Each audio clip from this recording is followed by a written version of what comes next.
হবে 25-এর পরে।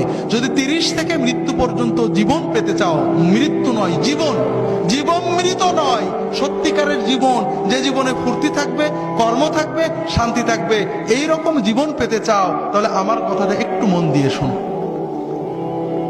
আল্লাহ তাআলা যে নিয়মে বানিয়েছেন, প্রকৃতির সাথে যুদ্ধ করে আমরা জিততে পারবো না, আল্লাহর প্রকৃতিকে মেনে নিতে হবে।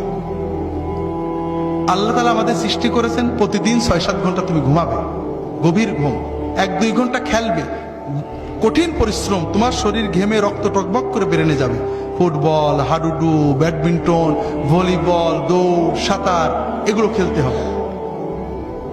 এরপর 1-2 ঘন্টা আল্লাহর ইবাদত করতে হবে, আল্লাহর সালাত, সিয়াম, জিকির যতটুকু পারা যায়, তাতে তোমার আত্মা সুস্থ হবে, তোমার মন পরিশুদ্ধ হবে, তোমার আত্মা, মন, দেহ সবকিছু প্রোডাক্টিভ হয়ে যাবে।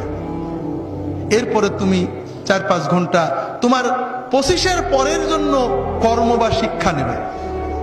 এইভাবে যদি তুমি চলো, তাহলে তোমার জীবন গতিশীল হবে, তোমার জীবন ইনশাআল্লাহ মৃত্যু পর্যন্ত সচল থাকবে। জীবন শুরু